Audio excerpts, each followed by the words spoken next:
What's an immediate red flag when trying to make friends? If someone only ever talks about themselves, never asks how you're doing, that's a one-way street that I have no interest walking down. Someone who's always sees themselves as the victim even when they're in the wrong. I'd a friend like that. I'm a male and my male friend sexually assaulted me in front of a room full of friends. I called him out for it and he could not accept the responsibility for his actions and tried to make himself out to be the victim that I was wrongly accusing him. Even though a room full of people saw this. Needless to say, we are no longer friends. He's lucky I never pressed charges. Asking to borrow money. Great spenders are often bad lenders. Ben Franklin. They don't ask you any questions about you but will talk about themselves all day long. Or they ask you a question and then interrupt when they find an opportunity to talk about themselves again. Them. So how was your day? You. Good. I was. Them. Cool. My day has been crazy doing and continues on for an hour. If you might as well be a tickle me Elmo during conversations. That's a red flag. Instantly want to spend time with me 24/7 and gets offended and takes it personally if I can't hang out or simply don't want to. As an introvert who never had much friends, I do this unfortunately. It's a bad habit that I actively try to shake. If one of the first conversation you have with people ends up with them bad-mouthing their other friends, I'd keep my distance. Because you know deep down that they will talk like that about you too. The fact that I'm trying to make friends would be the first red flag for me. I'll be your friend smiley face. Ha, this was the red flag I came in here to mention. When someone immediately wants to be your friend, especially if they want to be best friends right away before even getting to know you well. Mind if I smoke? Then they pull out a meth pipe. Huge red flag for not sharing anyone else. Reading the comments primarily to see if you get someone else's red flag, when you can clearly hear them rummaging through your bathroom cabinets while talking to themselves for 30 minutes. Which happened this past weekend. That ended the new friendship very quickly. Okay, I'm going to need some more details here. Did you ever figure out what they were looking for? 30 minutes, seriously? Also, could you overhear what they were saying? So many questions. I'm assuming pill bottles or something. They had been an addict apparently in the past. Then I could hear them having some kind of conversation, and thought they might be on the phone. But then saw their phone on the couch. I couldn't hear what they were saying. It was mostly incoherent, unprovoked passive aggression. I'm a very blunt woman and I take shit from absolutely no one. Message I got literally 20 minutes ago. Thanks you for reminding me.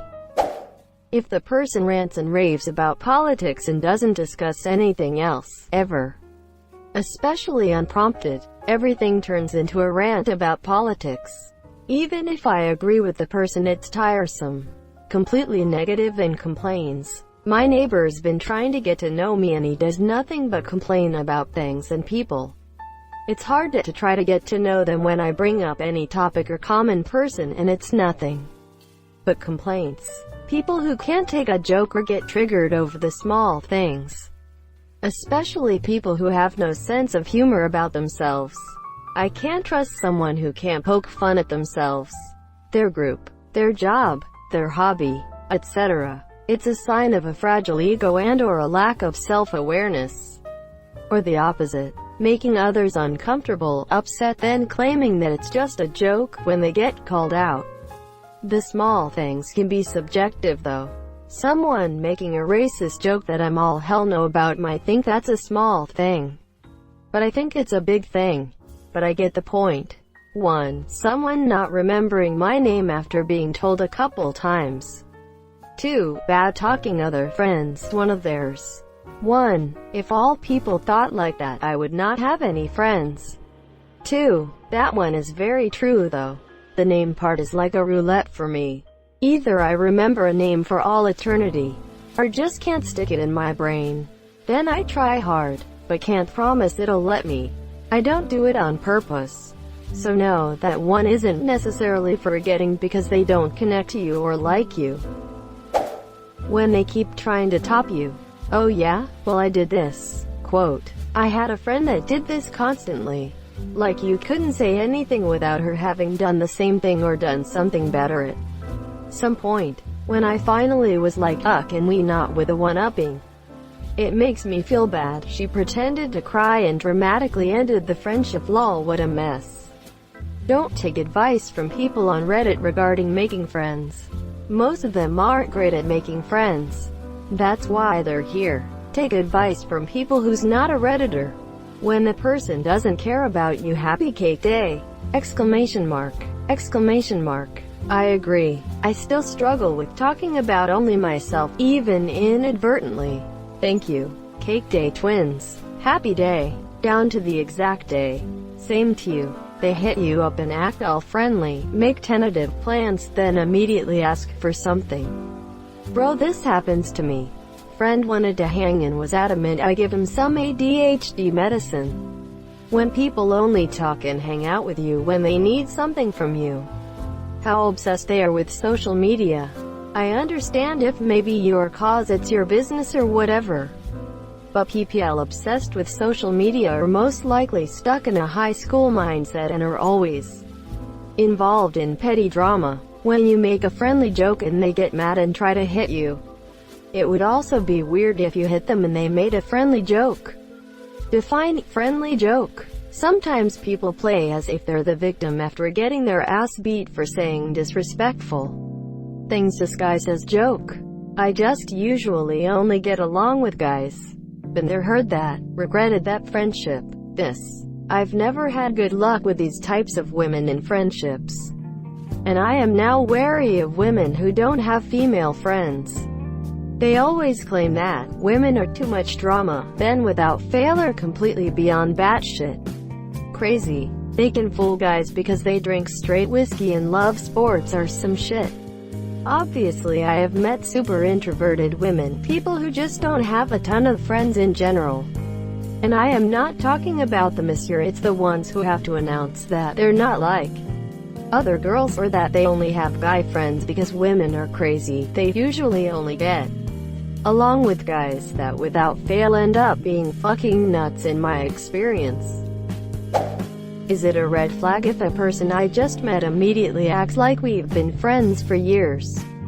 Not necessarily. Some people are just warm and welcoming. However, it is a bad sign if suddenly they tell you that you're their only friend. If they try to pressure you into being too close too soon. That is a problem, monsieur. When you are always the one to call or text. I'll reach out to friends, and if I stop for a couple of weeks and they never text me, then I know it's not a real friendship. This is how I came to realize I have only 2 real friends. I understand that we're adults, and things can get busy. But if I'm the only one ever initiating conversation, then I can safely assume you're not interested in conversation or making plans with me. When they talk at you, not with you. I don't like that word. Don't say that word. Humperdinck. I'm not listening. Moist, overt clinginess from the start. When you have to carry the conversation. Hey, sometimes it's hard, especially if you have social anxiety, or sometimes you feel like you just have nothing to add to the current conversation. Sometimes it might help to change topics. Someone who constantly talks about how they suffer from so-and-so mental disorder and uses that as their excuse to act the way they do. I am fully supportive of any mental disorder and have full sympathy and support of anyone suffering from mental disorders. This is purely personal experience. This has got to be the worst. It's just people using a serious problem as an excuse for, in a lot of cases, being lazy or stupid. Cancer jokes, disaster jokes, poverty jokes, jabs at people who have it worse. I'm an adult and would like adult friends. I'm not offended. It just indicates we're on a different wavelength.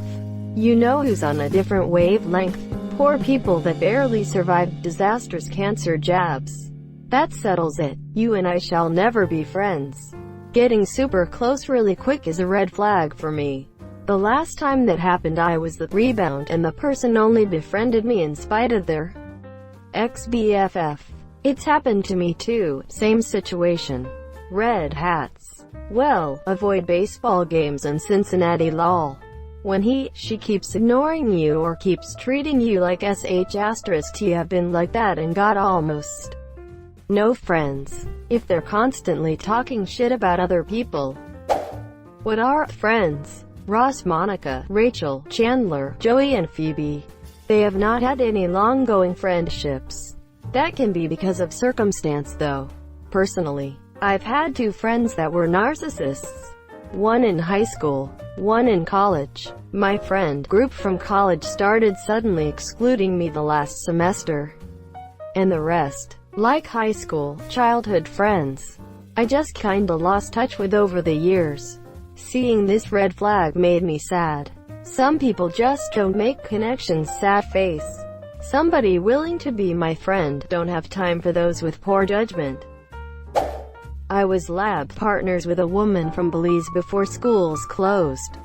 Initially, she was very friendly and warm and quickly invited me to visit her hometown in Belize and told me how they would welcome me and my husband, and all the things we would go and see. I was thinking, oh Nelly, we've only known each other a few weeks, but was nonetheless appreciative of her warm and welcoming nature. During our breaks, she'd often try and buy me coffees and share her food with me even though I didn't eat it. We switched to Zoom meetings and online work but maintained our lab groups from class. Within the first 2 weeks of online labs, she threatened her 6-year-old twice that he was going to get a beating and marched out of her room screaming at him during our video calls. Then she threatened to beat me with her belt over her knee because I hadn't finished some work that was due almost a week from then. For the record, I'm a 29-year-old woman. For a multitude of reasons, I ended up getting permission from my professor to finish the labs on my own. Turns out that overly warm vibe has a nasty flip side. Greater than beat me with her belt over her knee *, go on *. When someone immediately goes into their religion or other all-consuming thing, it's massively scary to be in a conversation with someone who unleashes all their crazy up front, who can't recognize when you're uncomfortable. And this is coming from an autistic person who has dumped on people before. Even I know not to unload all of my most controversial beliefs on someone right out of the starting gate. If you do that, you're just completely unhinged. That I am making friends and him threatening me with a red flag. Edit. Thanks for one upvote. Oversharing. Sharing too much too fast, like, haha, I like raspberries too. Anyways, when I was 4 my dad killed my monsieur. They may be using you for emotional labor or as a crutch. And either way it's likely not good for you to commit yourself to that person. Important to set and maintain boundaries, kids. Someone immediately telling you their entire life story, big red flag. Especially when it involves a typically private or personal matter. When people immediately feel compelled to tell me unsolicited information that is normally reserved for a therapist or close friend, that is a huge red flag. Oh, I just asked where you were from. Person I am forced to sit next to at this wedding. But please continue with your story about how you got kicked out of your apartment complex for cooking meth. If they're gossiping a lot and speaking negatively about their other friends, while it's healthy to work through interpersonal issues with peers, there is a line. If their stories portray everyone else being unfair and irrational, they either have very poor taste and social skills or are lying. If they're being a dick to someone, not a teetotaler by any means, but meeting someone for the first time who can't handle myself drunk is generally a pretty bad sign for me. And for clarity, I define that level of drunk as being violent, belligerent, or just way too reckless. If they voted for Trump! Exclamation mark. Exclamation mark. When someone says we should totally do something later, then never makes an effort to make it happen. When they ask you if you want to be best friends and you're 34, if you feel like you have to change yourself to get along with them. Thank you so much for watching and have a good day.